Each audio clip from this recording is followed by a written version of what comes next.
Assalamualaikum warahmatullahi wabarakatuh. Selamat pagi semuanya. Mudah-mudahan semuanya sehat-sehat, tidak ada kurang suatu apapun. Meskipun kita belajarnya hari ini online, Anda tidak mengurangi pemahaman tentang statistik ya. Baik, pada hari ini sebelum saya kuliah nanti siang menggunakan Zoom, maka pada pagi ini saya menyampaikan dulu video tentang tata cara pembuatan master table. Ya, master table dari data yang telah kita ekspor tempo hari dari API data ke dalam Excel. Nah, nanti dari Excel inilah kita ekspor data nantinya ke SPSS. Nah, ini mungkin ada sekitar 2 buah video yang saya sampaikan pada kesempatan kali ini. Nanti silakan Anda diadopsi langsung ke dalam bentuk data yang Anda gunakan. Ini ada contoh, ya mungkin saja bisa berbeda dengan contoh Anda punya atau kerjaan Anda di rumah. Tapi tolong nanti Anda sesuaikan kira-kira mana yang bisa dipakai untuk data yang telah Anda entry tempoh hari ke dalam API data. Biasanya sebuah penelitian itu harus ada data pusatnya atau data sumbernya dalam sebuah data namanya, dalam sebuah tabel namanya master table penelitian. Jadi nanti Anda ketika setelah selesai penelitian, maka Anda harus wajib menampilkan atau melampirkan di bagian akhir penelitian itu master table penelitian. Nah, seperti ini. Nah, ini saya ada contoh data penelitian saya ya tahun 2017 tentang pasien diabetes. Ya, ini yang dikumpulkan datanya. Pertama, lama menderita penyakit, kemudian jenis kelamin, usia, pendidikan, lama mengikuti program Prolanis atau penanganan penyakit kronis, kemudian kondisi fisik pasien, kemudian nilai keikutsertaannya, kemudian bagaimanakah self manajemennya atau manajemen dirinya, dan kualitas hidupnya. Penelitian ini bertujuan untuk mengetahui apakah kira faktor-faktor yang mempengaruhi kualitas hidup seorang pasien diabetes. Dalam ini ada pendidikan, ya faktor pengaruhnya, usia, pendidikan, lama ikut program, kemudian kondisi fisik, kemudian keikutsertaan serta manajemen diri. Nah, inilah kira-kira faktor-faktor 1, 2, 3, 4, 5, 6, 7 yang kita akan uji apakah berhubungan dengan kualitas hidup pasien diabetes. Nah, tentu data-data ini tidak akan bermakna pada hari ini kalau seandainya kita tidak mengerti ini data mau dikemanakan. Oleh karena itu, saya mencoba mengolah data sederhana dulu. Kira-kira kita melihat hubungan dari ke semua faktor-faktor ini apa yang mempengaruhi terhadap kualitas pasien diabetes. Nah, tentu kalau seandainya kita ingin melihat hubungan ini, nah kita melihat hubungan yang bagaimana dulu, atau data apa yang kita gunakan untuk melihat hubungan ini. Nah, saya dulu waktu kuliah biostatistik pernah mengatakan ada namanya data-data kategorikal atau data-data kelompok atau data-data ordinal. Nah, kali ini kita coba membuatkan data-data ini menjadi data-data ordinal dulu. Ya, dari kondisi fisik ini. Nah, kita kelompokkan menjadi data kondisi fisik baik dan tidak baik atau baik kurang baik. Kemudian nilai kesertaan ini katakanlah aktif tidak aktif atau tinggi rendah. Kemudian manajemen ini misalnya baik dan kurang. Kalau kualitas ini misalnya kualitasnya baik dan kurang. Nah, tentu untuk menyatakan kategori tadi kita harus membuat nilai standarnya dulu. Baik, misal kita ulang lagi ya. Misalnya tadi lama ikut program yang ini. Nah, ini lama ikut program. Nah, misal gini kategori hasilnya, misalnya 1,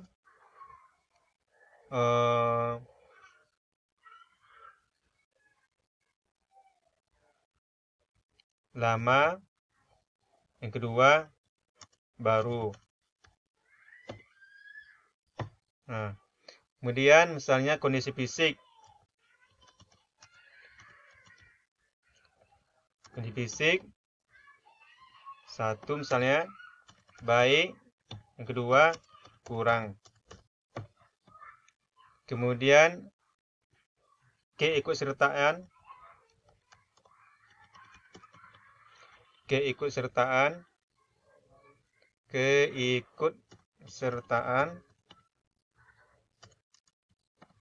misalnya ini aktif,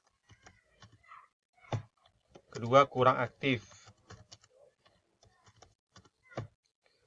Kemudian variabel berikutnya self management atau SM. Nah, ini saya 1 saya baik, 2 kurang baik. Kemudian yang terakhir kualitas hidup. 1 baik, 2 kurang baik. Nah, ini.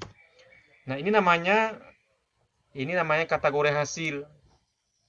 Ya. Kategori hasil ikut program lama baru.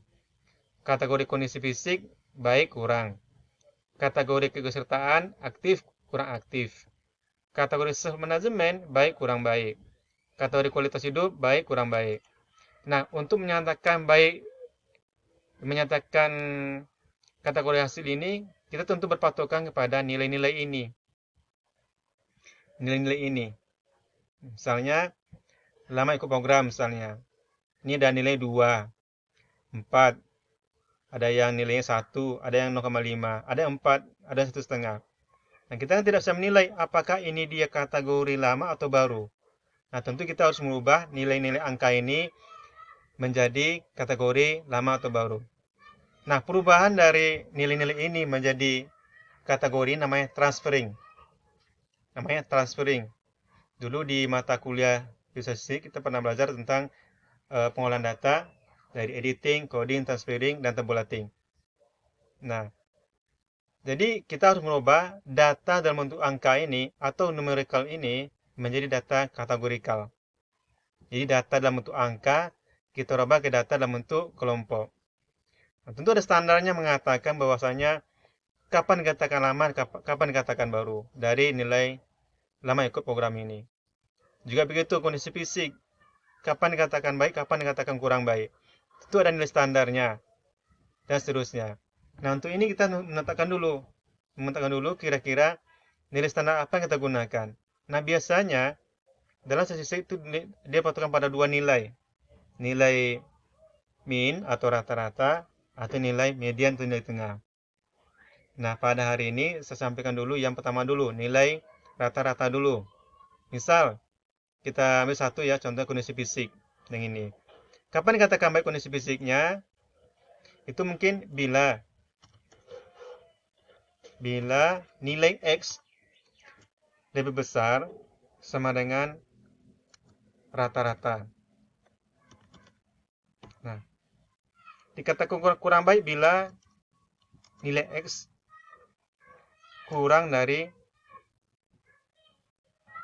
nilai rata-rata. Nah, juga begitu yang ini, yang keikutsertaan aktif bila nilai X kurang sama dengan rata-rata. Ini bila. Nah, kurang aktif bila nilai X-nya itu ya kurang dari nilai rata-rata.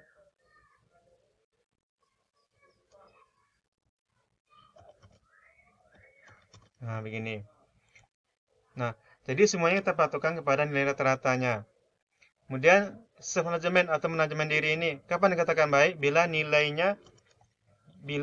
X-nya ya lebih dari sama dengan rata-rata. Nah, kurang baik bila nilai X-nya kurang dari nilai rata-rata. Begitu seterusnya sesuai dengan kategori hasil yang sudah kita buat. Nah, ini tinggal di copy saja ke bawah. Nah, oke, kita lanjutkan. Berarti untuk memahami ini, Anda butuh pengetahuan dulu. Mana nilai X sebenarnya? Dan mana nilai rata-rata? Ya, mana nilai X, mana nilai rata. Ini bedakan dulu. Nah, dulu pernah saya singgung ketika kita kuliah di statistik dulu. Cara menentukan nilai X dari tabel-tabel ini. Contoh begini. Untuk nilai lama ikut program. Nilai X itu ada ini nilainya. Nilai asli ini nilai X semuanya. Ini nilai X. Nah, kemudian nilai kondisi fisik. Mana nilai X-nya? Yang ini. 5, 7, 8, 5, dan seterusnya sampai ke bawah semuanya. Ini nilai X. Nilai X ini adalah nilai hasil pengukuran kita dari responden yang telah kita wawancarai. Nah, ya, nilai daripada responden yang telah kita wawancarai. Kemudian juga nih nilai keikutsertaan. Ini nilai X semua ini sampai ke bawah. Berarti nilai-nilai yang peroleh dari responden yang telah kita wawancarai atau yang telah kita kumpulkan datanya. Dan seterusnya. Nah, sekarang nilai X sudah ada. Ya, nilai X sudah ada. Sekarang kita mencari nilai rata-ratanya. Atau dalam bahasa statistik itu, ini namanya mean. Atau X bar. Nah, X bar. Jadi, semuanya kita patokan pada X bar semuanya. Ya, untuk menentukan kategori ini. Nah, bagaimana cara mencari nilai X bar atau rata-rata ini atau min ini? Sama seperti dulu, jumlah nilai keseluruhan responden dibagi dengan jumlah respondennya. Nah, jumlah nilai responden dibagi dengan jumlah respondennya. Jadi, berapakah nilai dari jumlah semua responden untuk lama ikut program? Berarti kita jumlahkan semua ini ke bawah. Nah, ini. Ya, dibagi semua nanti dibagi dengan jumlah respondennya. Saya akan buka lagi catatan kuliah semester lalu tentang mencari nilai X bar. Ini saya contohkan ya. Oke, sekarang kita cari nilai total atau jumlah nilai daripada lama ikut program. Nah, ini. Jadi letakkan kursor di sini. Ya, letakkan kursor di bawah sekali dari kolom lama ikut program. Ya, kemudian kita ambil auto sum. Kemudian kita klik sum-nya. Enter. Nah, ini totalnya 119,5. Nah, apa ada cara lain? Ada cara lain dengan manual. Misalnya, sama dengan sum, buka kurung, disorot semua ke atas, sampai di sini, enter. Oke, sama nilainya dengan tadi. Jadi Anda menggunakan cara manual atau menggunakan format yang sudah atau formula yang sudah di sini sama hasilnya.